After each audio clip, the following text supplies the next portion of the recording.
Testing, testing, one, two, three. Let's get down to the nitty motherfreaking gritty. So I actually just clickbaited you with that title. I'm not gonna tell you why I hate Dead by Daylight the game. I'm gonna tell you why I hate the development company, Behavior Interactive. Let's get on with the video. So I'm going to go over three criterias or three exhibits of why I hate Behavior Interactive and why they're a stain on asymmetrical horror game creation. So let's just get started because this is a rant video. I'm gonna get mad and I'm gonna get loud. So exhibit A is why Behavior Interactive has a clear bias towards survivor players, or the survivor main bias. Now, this may or may not hurt your feelings based on if you're a killer main or a survivor main. And honestly, I don't care because you're a leech if you're a survivor main and you're like, oh bro, killer who's so tunnel and slugger so bad, bro. Bro, you're toxic and bad, bro. I'm already getting sidetracked. You're gonna notice this a lot. Behavior loves the survivor community, right? And I'm pointing out why Behavior is a majority of survivor mains all playing the game. This is pretty clearly shown first off. So they made a change a long time ago where you didn't have to time your flashlight to blind a killer out of grabbing a teammate or during the pickup animation. So anytime during the pickup animation, you could just flash your flashlight at the killer's face, and then when the animation was over, they would instantly get stunned and they would drop your teammate. Now this, obviously, right, is a bad idea because it means if anyone is lurking for a flashlight save, you physically cannot stop them from flashlighting you. Well, obviously you could, like you could get them to go away, but it makes the chances of being flashlighted instantly worse because all they have to do is just blind you during the animation pickup. There's no timing, there's no nothing to it. All they gotta do is drop a flashbang or just blind you. That's all it takes. So guess what happened? A developer decided he was gonna play Hag during this patch, and he went up against a Korean pro team. You know what they did to him? They spanked him so hard. The very next day, they reverted to change the flashlights so we had to time it. Wow. It's almost as if that was a bad change from the start. It only took a developer having to play his own game to realize it was a stupid change. Isn't that shocking? Isn't that shocking? Because if any other developer on the team was a killer player, they'd be like, guys, this is really dumb and stupid. This is really stupid, actually. But it only gets worse. I promise you, this might be damning to you. It only gets worse. The next incident of the development team being a bunch of survivor mains is when they villainized killer. Now, I think it was at the Walking Dead patch, the developer stream, or it was the Kursu. I think it was the Kursu one because this is where that change came in. But they villainized killers the right on stream in front of hundreds and thousands of survivor mains. You know how they did it?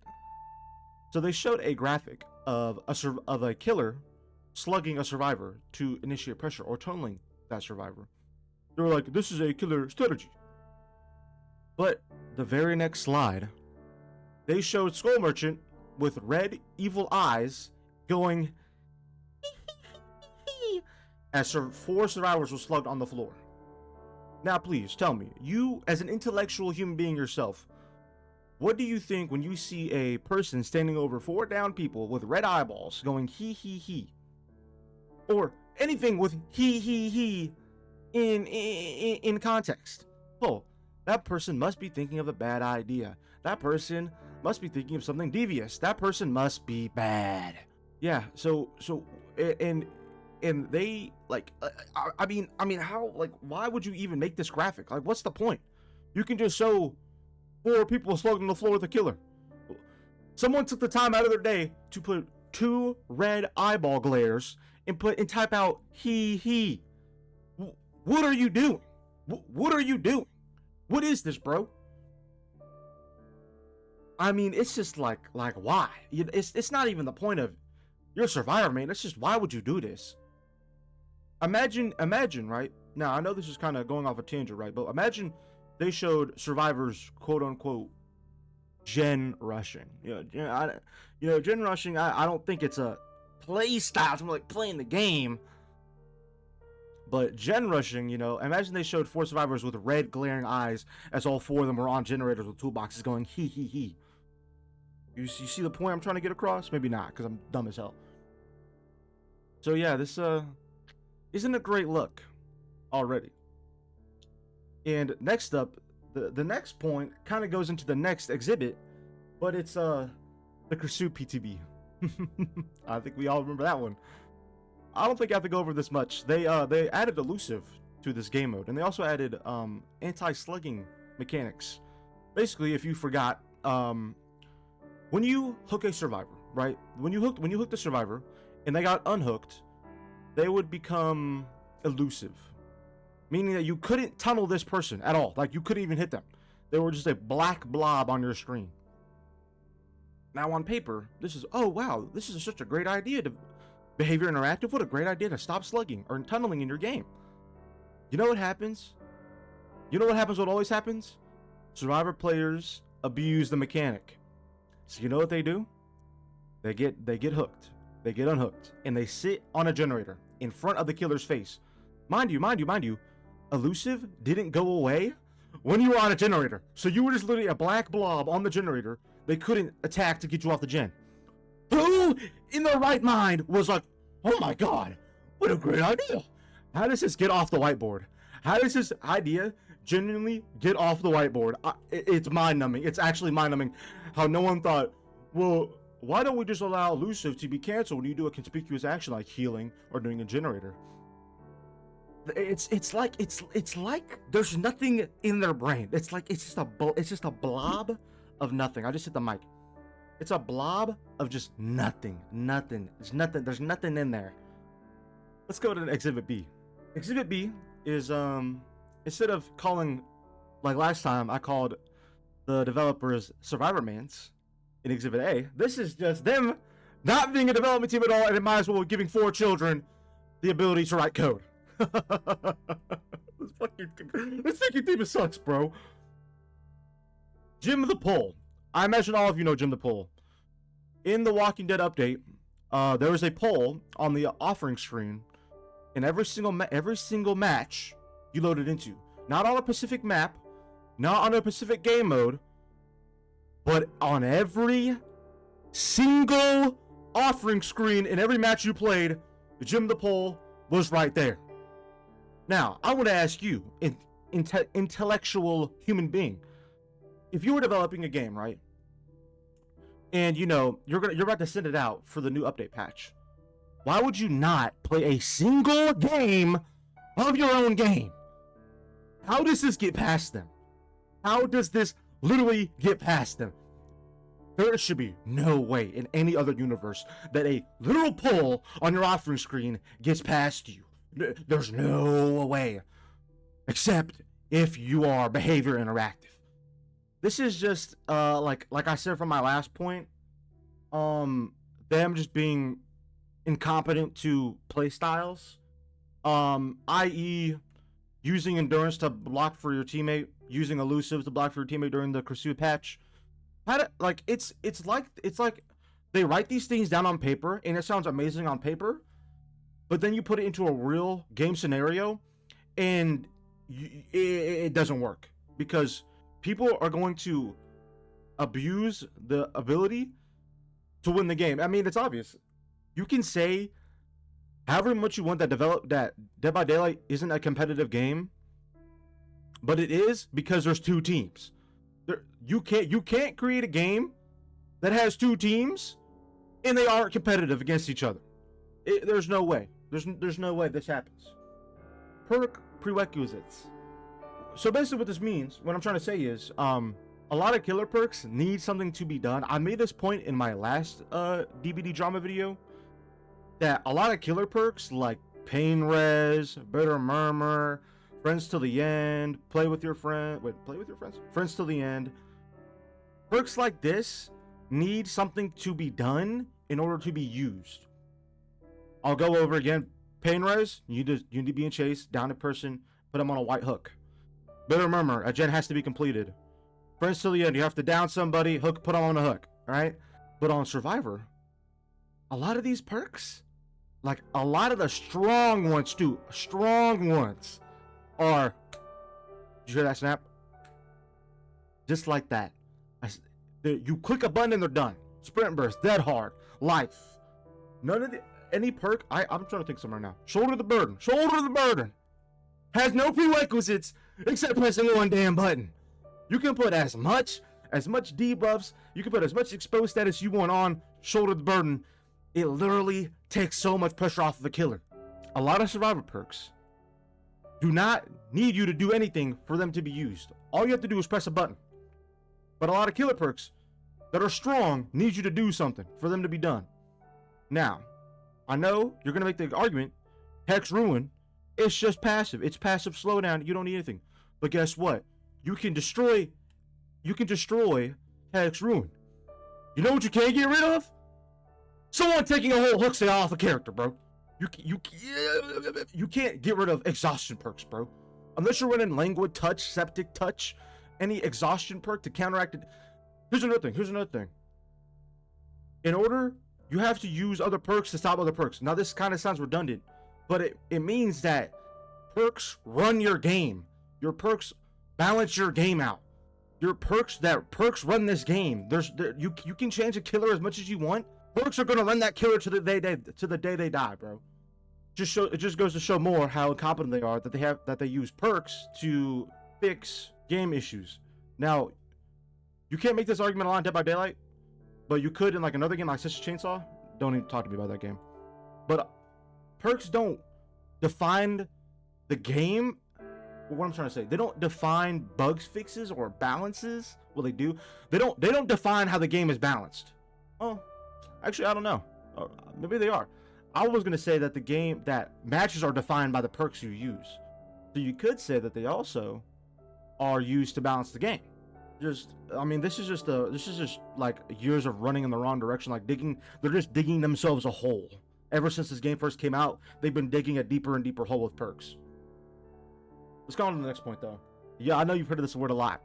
Dash slop. I mean, it's kind of written on the ceiling. Incompetent development team uses the same engine, just keeps turning the wheel for the next dash slop killer to make the same killer over and over and over, minor tweaks. But I want to add on to this. It's not so much as dash slop. It's more of having two abilities. A lot of the old killers have one ability they use. Like a lot of the old killers, but now it's the same. What's the word? It's the same design over and over and over. You can say these people are different, but they're not. Let me tell you the design. The design is chase power, mobility power. And I'm gonna give you some examples. Krisu, headlong flight, mobility, chase power, extended lunge. Spring trap, chase power, his axe. Mobility power, his teleport. Dredge, chase power, locker teleport. No, what the hell? Chase power is his remnant teleport power, or his mobility power is his teleport to lockers.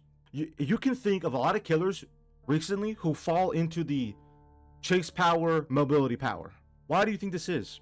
Because one, they're running out of ideas, and two, if you don't give a killer a mobility power, they might as well just be in a grave already. Like, look at Ghostface, look at Pig, look at all these killers who don't have mobility. They're literally they're shot in the foot before the game even starts. Just by picking that killer, you've confirmed you've already lost the game. This also doesn't help with pallet density to help survivors. I know they fixed this, but it's still just a shot in the foot. You're still shot in the foot if you don't play a killer who has mobility. It's like any killer who doesn't have a mobility might as well just not play the game. I'm catching my breath here. Sorry. Oh, another thing I want to bring up about developer incompetence. Remember a while ago when Shriel Hours was bugged, where it had infinite charges? Remember that developer or that community manager? Doesn't matter who it is because it's behavior interactive. Remember they said, oh, we are not going to disable Streetwise because it is not bugged. I want you to look at me straight in the face and tell me Streetwise isn't bugged. When it literally in its description, it just says that it lowers the amount of charges used. Who are you, bro? I'm an owl. Who? What are you talking about? What do you? It's like they don't play their game because they don't. They don't play their own game. All they do is play one side. They don't even play test their own game. It's mind numbing, bro. Now let's relax a little bit. I've been going on and on about how Behavior Interactive as a development team should not be a development team. But let's go about why they're a scummy company in Exhibit C. I imagine a lot of you know this. This game is pay to win. There's no if, ands, or buts about it. This game is literally pay to win. When you can't buy certain survivors unless you use your real world money. And a lot of these survivors and killers have really busted perks that are locked behind a paywall. So you have to spend your hard-earned money to have a chance in this game against other players. Yeah. And I know some of you are gonna make the idiotic and stupid ass remark, but bro, you can just use iridescent shards and buy all the free characters, because a lot of the free characters have the good perks.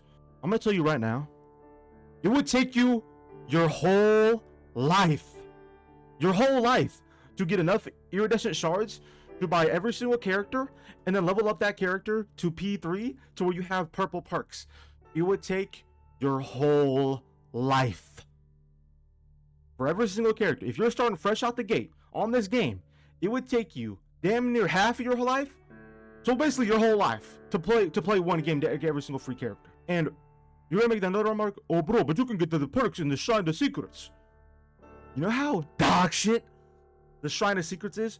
It shows you the most useless perks on the planet, and it would literally take you longer than just using your whole life to get Eerie Shards. Not to mention, if you do want to buy every single character in this game, it would cost you $300. This game isn't free to play, by the way. You have to pay $20 to play this game. And it has a battle pass. The greed, you can smell the greed from hell itself. That's how bad it is, bro. He only could have gotten that idea from Benjamin Netanyahu himself. That's it. Also, another thing is the Survivor Skin Factory, as I like to call it, where the same handful of survivors get skins every single update, every single season change. I'm talking about Sable, Fang, Meg, any character who is remotely even attractive will literally pummel any other character in the skin department. Look at poor Hattie, bro. You see Hattie? She barely gets skins, bro. This also does help the fact that new survivors don't get skins, and the older ones always get more skins than the new survivors. Case in point, V, bro. I know she got that new ponytail skin, the dress, but that's one skin, and it sucks. To me, it sucks because it's just hot pink, bro. It's literally just hot pink. The ponytail is nice. I won't lie. The ponytail is mad nice. But they just give more skins to the most played characters. You want to know why? Because 4 out of 1 of their customer base. Well, I just said it. 4 out of the 1. So who are you gonna make money for? Who are you gonna make things for? The 4 players, the bigger player base. The last thing I want to talk about is something I've always preached about. If you watch any of my streams, twitch.tv/godla_SZ, by the way, please join. You've seen me say this, that Behavior Interactive wouldn't be a company if it wasn't for Halloween joining this game. This game should have never gotten to the height it is because of how incompetent the development team is. There's no reason this game, as bad as it is, and it's still bad, should have gotten the hype from Halloween to stay afloat for 10 years. If it wasn't for Halloween, this game would be nothing.